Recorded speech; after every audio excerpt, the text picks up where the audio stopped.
So I saw Birth of a Nation the other day and I figured I would share my thoughts. First off, I'm gonna be straight up, I don't like slave movies. Like, I feel like there's enough of them out already, and I hate that every single time a black person has the ability to film, produce, write, whatever, a movie, it's about oppression or it's some Tyler Perry nonsense. And I know it's important for these stories to be made, and I'm not saying that they shouldn't be put out because they definitely should, but it's like, is that all we're capable of putting out? But anyways, about the movie, did I like it? It was alright. Like, it wasn't amazing, and I'm not saying that because of like my bias of not liking slave movies, because I thought 12 Years a Slave was like a super good movie, and I also like Django. I mean, as much as someone can like a movie with slaves in it.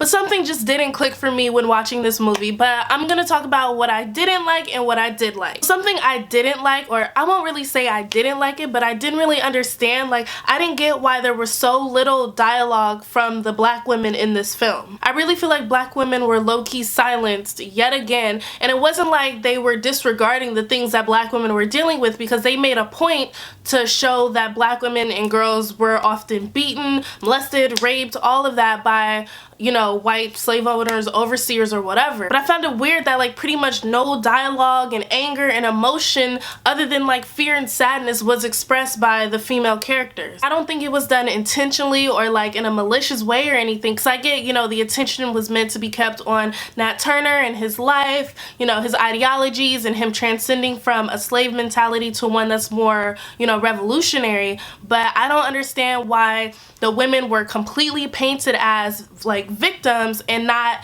individuals who also took part in this like change of mindset or wanting to get out or wanting to, you know, revolt in some type of way. And I don't know the degree in which women may or may not have taken part in Nat Turner's rebellion, but if you're familiar with any of the other countless rebellions that took place, you will know that there's a lot of women who took part in those as well. And there are stories of women who killed their slave masters who tried to attack them or rape them or their children or whatever, and them actually becoming abolitionists. I'm just saying, I think it would have been dope to show some of the women, or even just one, like go ham on a slave owner with an axe like the men did. Like, just, I mean, it doesn't even have to be that bold, like even just a little pantomime of some of the revolutionary gestures that women took part in, and not just them like collapsing in the arms of their husbands because of the brutalities that they were facing. I'm just sick of these narratives of men fighting for women without even attempting to show even a little bit of how women were fighting for themselves. So that's my first critique of the movie. Now, another is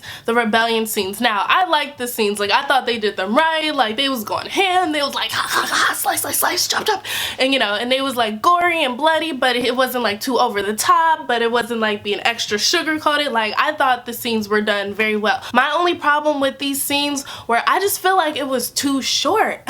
Too short. You have this whole movie, and it's like you have this portion where he's a slave, and then you see him preaching, and then you see a little channel of where he kind of changed his mindset. Then it's like this little sliver is the revolt and him going ham and going crazy on people, and it's like that's the most important part of the movie. Like, that's what everything is building up to, and not even just the movie, that's the most important part of Nate Turner's life and his legacy. So I feel like they should have been longer. Like, it almost felt like the scene of him getting whipped lasted longer than the actual fight scenes. I mean, they didn't, but it felt like it. That's my only like real critique of the actual movie. But anyway, on to what I did like. I did like the way the movie was filmed. When I watch movies, I pay a lot of attention to shot angles and color palettes and lighting and all, you know, all the other type of visuals, and I thought it was very well done. Another thing I thought was really good was the acting. I thought there were some really good performances in the movie. So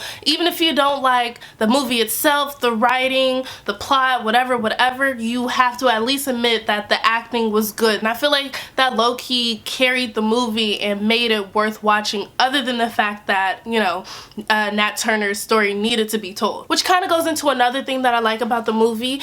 Well, it's not even about the film itself, but more about Nate Parker. I really appreciate the fact that he put out this movie, that he put in the time and effort and money into creating this film, and the fact that it was even able to be put out, especially despite the controversies, which I'm not even going to talk about because it has nothing to do with the movie. And I also like the fact that it was, you know, put out on the big screen and not on some like straight to TV blockbuster only playing on BT in the middle of the night type of thing. Another thing I liked about the movie, and this was actually really important, was the use of the Bible in the movie. During those times, the Bible was used to convince black people that they were supposed to be slaves and it was God's will for them to be in servitude, for him to be able to use the Bible against them and to justify his rebellion and like pick and choose certain things to show like, hey, this is actually not the way it's supposed to be. I thought that was really dope. There was this one scene where like Nat Turner and another white preacher were going back and forth like spitting Bible bars like it was some type of 17th century rap battle. Like that shit was crazy. And the last thing I'm gonna say, and it's not even about the movie or Nate Parker or whatever, it's just slave movies in general. And I really don't want to say it about this movie because like I said,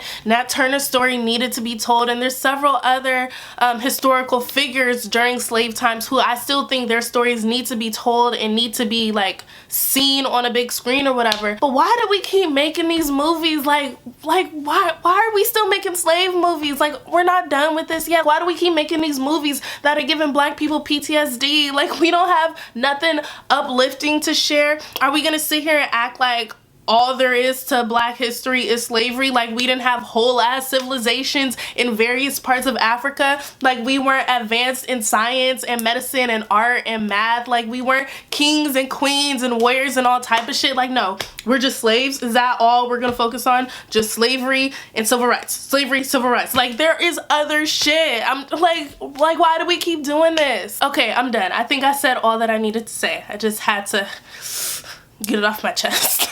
So should you go see it? I think so, especially if you're unfamiliar with Nat Turner's story and his life, his legacy, all of that. And I'm also always for supporting black films, except for Tyler Perry. But yeah. Wait, one last thing. What was with the wig they put on Gabrielle Union? Like what? They couldn't have just... Okay, I'm done. I'm sorry. I'm done.